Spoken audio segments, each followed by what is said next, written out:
1 year more, it snows in the mountain.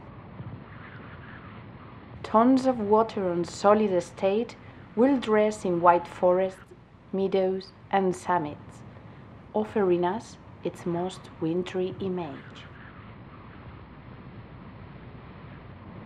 The sun and the temperature rise will release the water.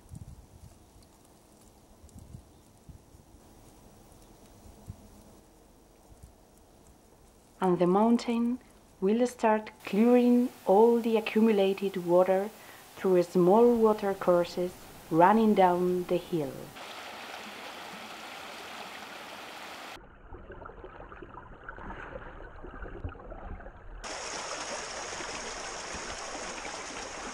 However, some of these riverbeds won't continue at the surface and will disappear under the rock, starting its particular subterranean journey.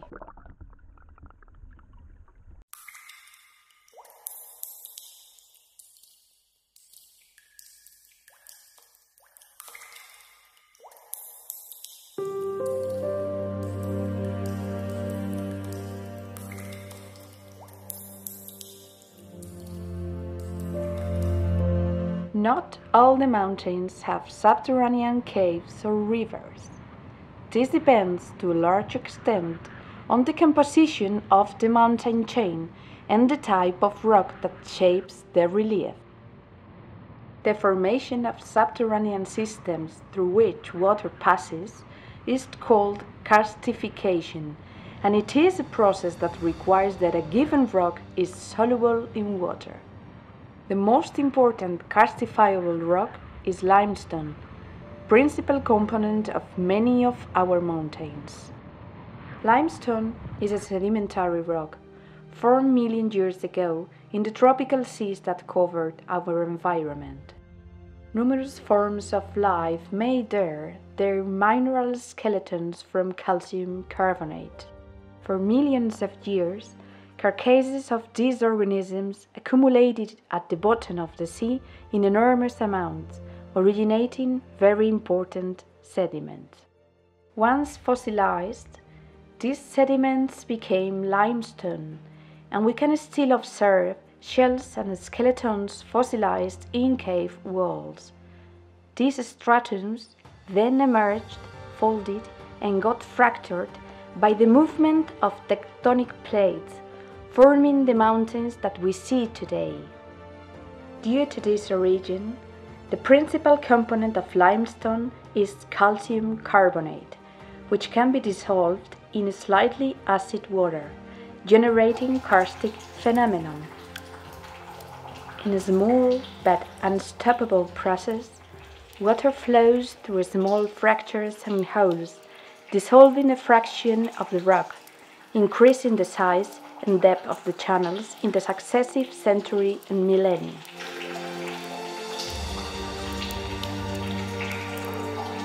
That is how cavities originate, created for and by water, which will use them to continue its underground journey.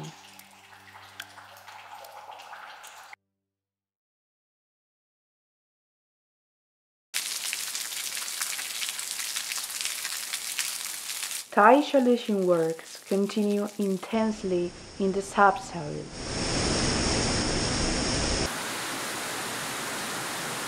Wide rivers are formed that dissolve more and more rock.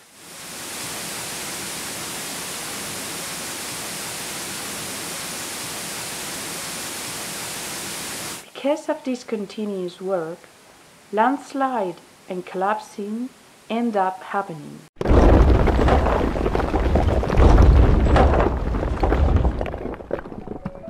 And these events will shape one of the most breathtaking subterranean spectacles, large holes and galleries.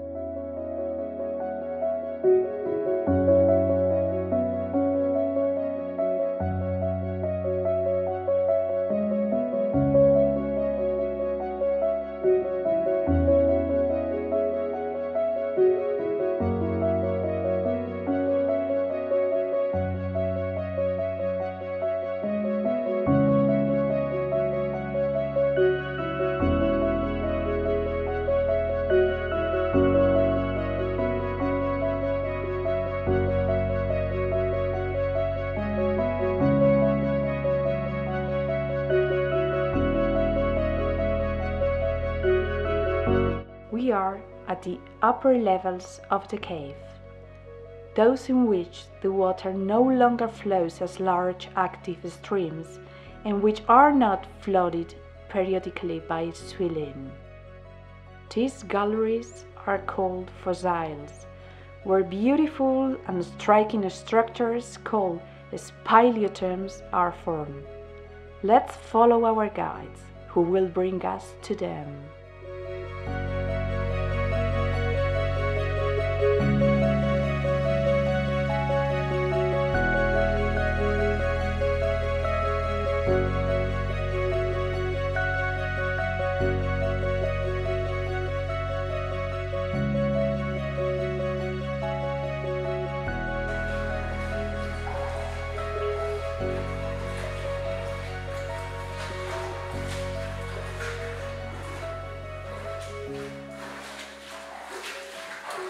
In the fossil galleries there is water too, in the form of dripping and small inputs. Water in these galleries reverses its functions, no longer dissolving rock, but building mineral structures, speleothems. The water loaded with calcium bicarbonate exits the rock and suffers a sudden change in pressure. Part of the carbonic anhydride is liberated in the air. In this precise moment, the mineral solubility carried out by the water decreases and it precipitates in the shape of small crystals that start the formation of a speleothem.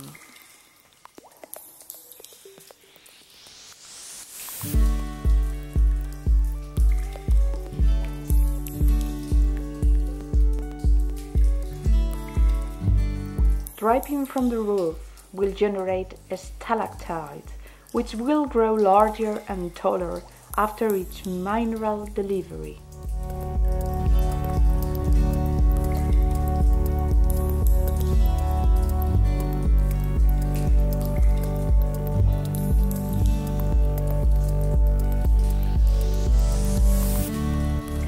If the drop slides through an angled ridge, it will form draperies, due to mineral precipitation all along its path.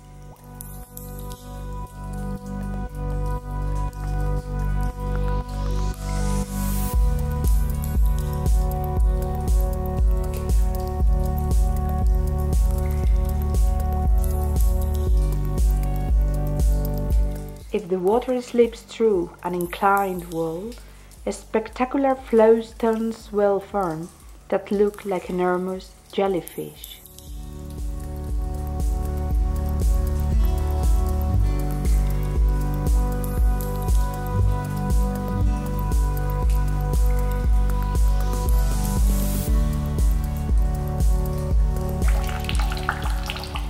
When it falls to the floor, water continues with its building spirit, and precipitated calcium carbonate will form stalagmites that grow from the floor towards the dripping source.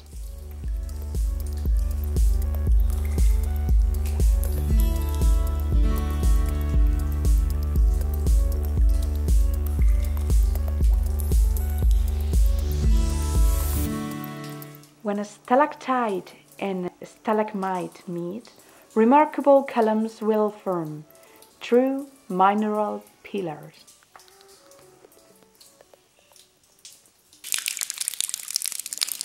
Water flowing along the floor will also generate calcic precipitates, forming small mineral dams, which will create real swimming pools where the water remains collected. These are gers.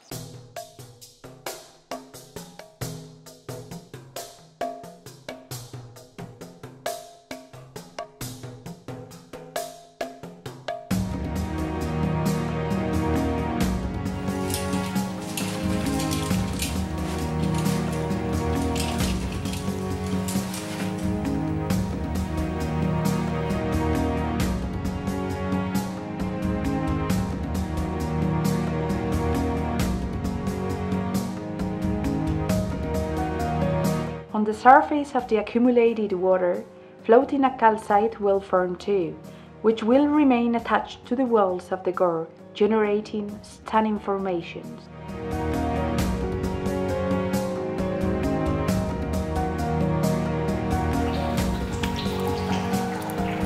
The variety of created speleothems is enormous, like the pearls which grow on dripping cuvettes.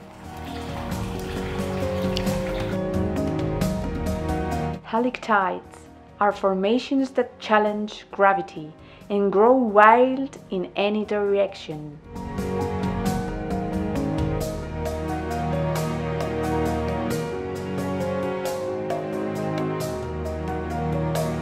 Gypsum flowers, fragile and delicate, are other mighty examples.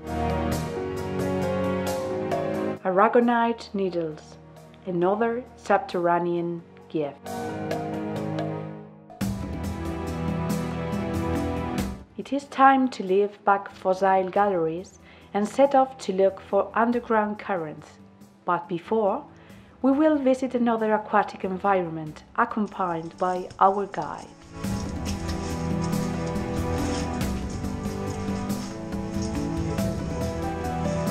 When the water finds a substrate that cannot dissolve, it can remain blocked, forming subterranean lakes.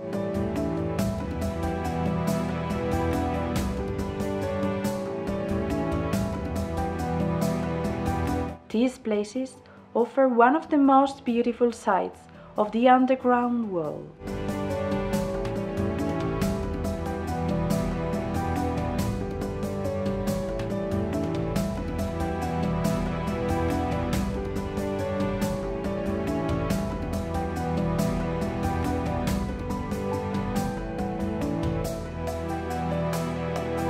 When the level of these lakes descends, we can enjoy the display of the subaquatic formations that emerge for a moment.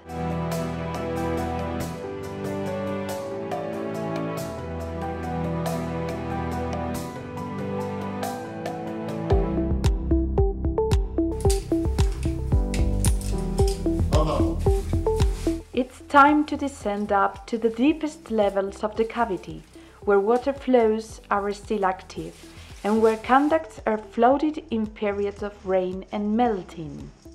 These are the active galleries of the cavity, where we will again find the river.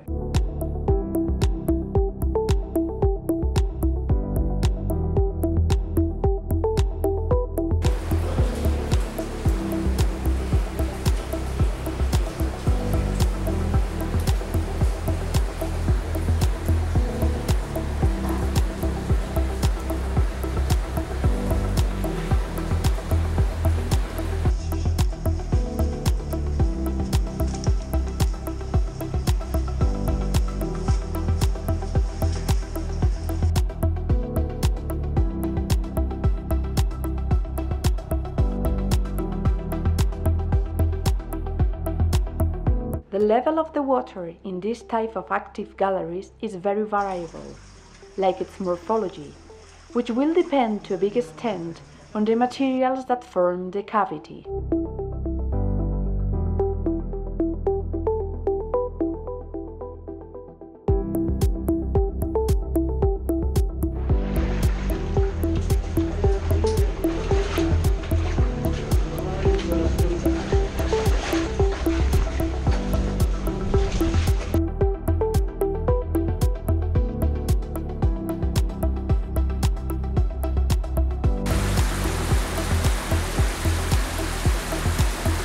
The Subterranean River holds another surprise for us: aquatic forms of life that have adapted to life in total darkness in such a hostile setting, quite an example of a specialization.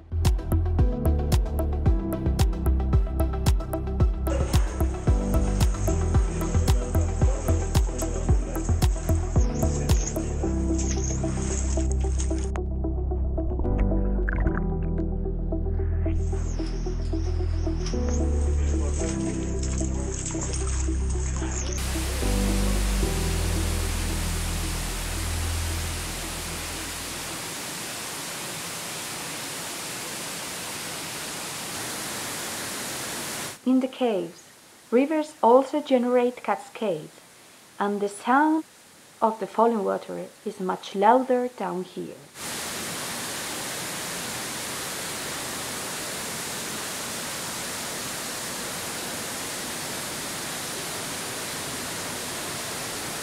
Let's follow our guides down the river.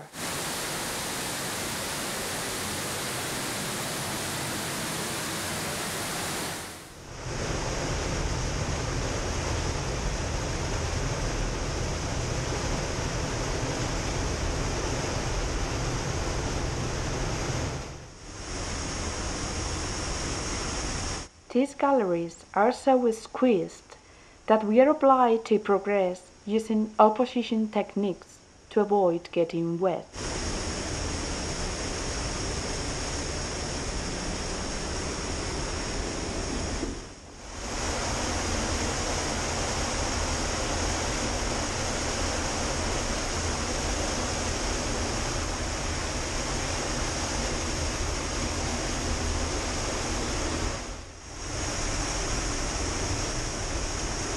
The work of the pressurized water has shaped these conduits, leaving its imprint as gorge blows covering the walls.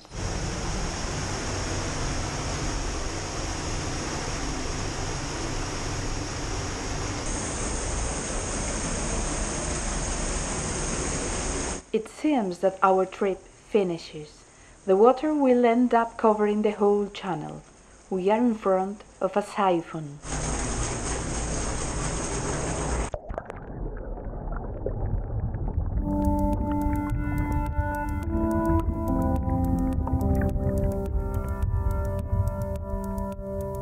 These totally flooded paths can only be crossed by the water or by speleodivers.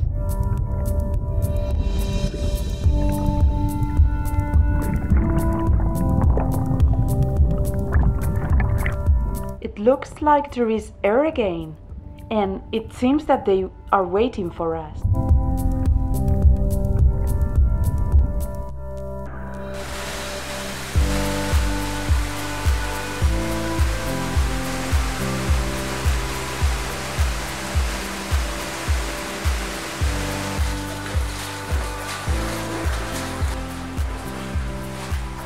Subterranean rivers appear at the surface in lower points of the karstic system as fountains or springs.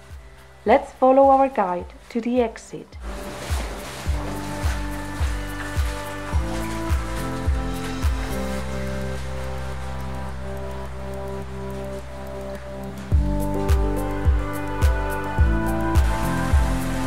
In this case, the river surfaces to a cave-shaped spring.